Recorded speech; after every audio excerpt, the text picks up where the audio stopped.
कि हम लड़ेंगे अपने हक और अधिकार के लिए, हम लड़ेंगे अपनी आजादी की सुरक्षा के लिए, हम लड़ेंगे अपने संविधान की रक्षा के लिए। धर्म के नाम पे इंसान को आपस में लड़ा रहे हैं और देश का जो असली मुद्दा है उसको गुमराह कर रहे हैं। ऐसे सिचुएशन में आपको और हमको यह तय करना पड़ेगा कि अगर कोई बीमारी है तो बीमारी का ऑपरेशन किया जाता है।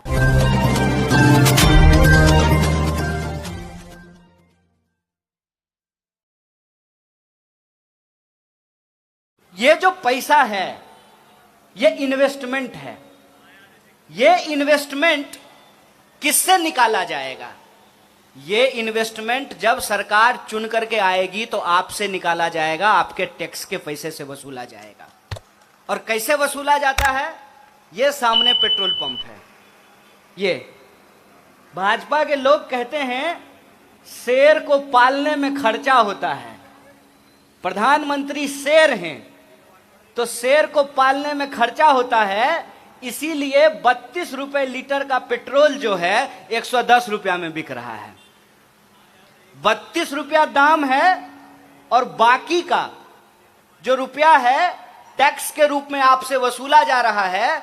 और वो पैसा आपके स्कूल के ऊपर नहीं, आप जिस सड़क पे चलते हैं उस सड़क के ऊपर नहीं, आपके घरों में जो बिजली आती है उस बिजली के ऊपर नहीं, कोरोना काल में जो आपको ऑक्सीजन सिलेंडर नहीं मिल रहा था, हॉस्पिटल में बेड नहीं मिल रहा था, उसके ऊपर नहीं, प्रधानमंत्री जी के सूट बूट के ऊपर खर्च किया जाता है।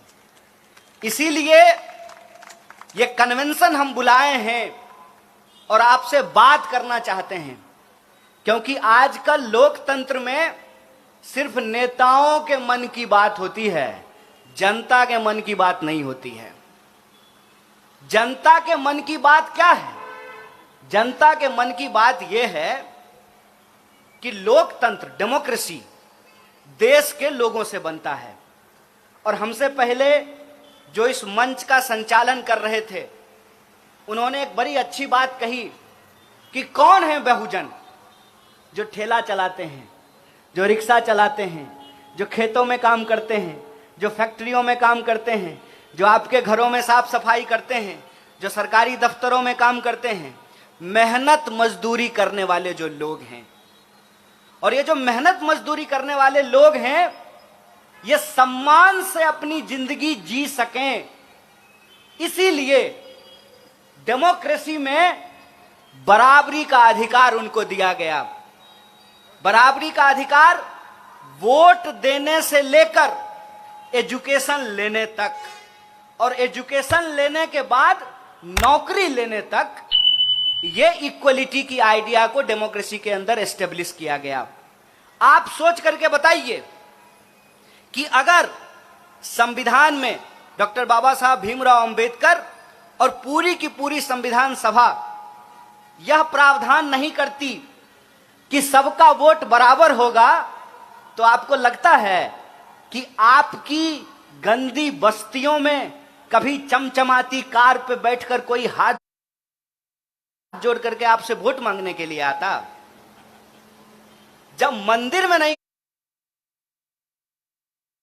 घुसने दिया जा रहा है, जब अपने घरों में नहीं घुसने दिया जा रहा है, एक ही नदी में जब साथ में नहाने नहीं दिया जा रहा है, एक ही कुएं में जब पानी पीने नहीं दिया जा रहा है, तो नेता हाथ जोड़ करके आपसे वोट मांगने आते?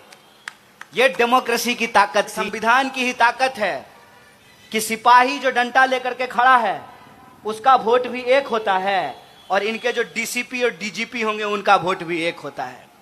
ये देश के लोगों का मुद्दा है, और इस मुद्दे से लोगों का ध्यान भटकाने के लिए तरह तरह का तमाशा रचा जाता है, तरह तरह का तमाशा खड़ा किया जाता है। और इस तमाशे के खिलाफ जो जनता है उसका जो सवाल है, उस सवाल को उनके बीच में ला करके रखना ये हमारी जिम्मेवारी है। कि देश की स्थिति ये है कि जिन्होंने देश बनाया, देश के लिए जान गंवाई, देश के लिए कुर्बानियां दी, आज उनसे देशभक्ति का प्रमाण पत्र मांगा जा रहा है। जिन्होंने आजादी के आंदोलन के साथ गद्दारी की, अंग्रेजों के साथ बैठ करके चाय पे चर्चा करते थे, जो देश की संपत्ति को बेच रहे हैं। आप मुझे बताइए, राष्ट्रीय संपत्ति को बेचना कौन सा राष्ट्रवाद है भाई?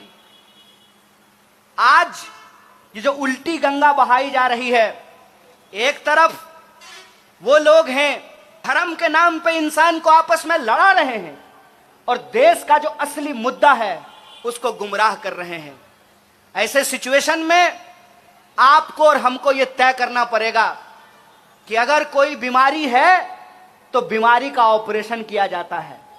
अक्सर हमसे लोग ये सवाल पूछते हैं कि क्या विकल्प है, भाजपा का क्या विकल्प है? मैं कहता हूं बीमारी का विकल्प नहीं, इलाज होता है। और ये बात सीधे तौर पे लोगों के दिमाग में नहीं जाए तो डाइवर्जन क्रिएट किया जाता है। बस मैं, अगर आप बचाना चाहते हैं तो मैं आप तमाम लोगों से ये आग्रह करना चाहता हूं, इधर उधर की बात में मत फंसिए। प्रचार होता है। इतिहास को याद कीजिए कि हम लड़ेंगे अपने हक और अधिकार के लिए, हम लड़ेंगे अपनी आजादी की सुरक्षा के लिए, हम लड़ेंगे अपने संविधान की रक्षा के लिए और इसको हर कीमत में बचाएंगे, क्योंकि हमारा ये मानना है कि जो बिगाड़ने वाला होता है, बचाने वाला उससे बड़ा होता है। बेचने और बचाने की लड़ाई में बचाने वालों की जीत होगी। इसी आशा और उम्मीद के साथ आप तमाम लोगों को धन्यवाद कहते हुए, शुक्रिया अदा कहते हुए मैं अपनी बात को खत्म करूंगा। मेरा चैनल, आपका चैनल, समाज का चैनल, देश का चैनल NV News 24/7 को आप लाइक करें, सब्सक्राइब करें और ज्यादा से ज्यादा इसकी वीडियो को शेयर करें ताकि हर खबर को मैं आप तक आसानी से पहुंचा सकूं।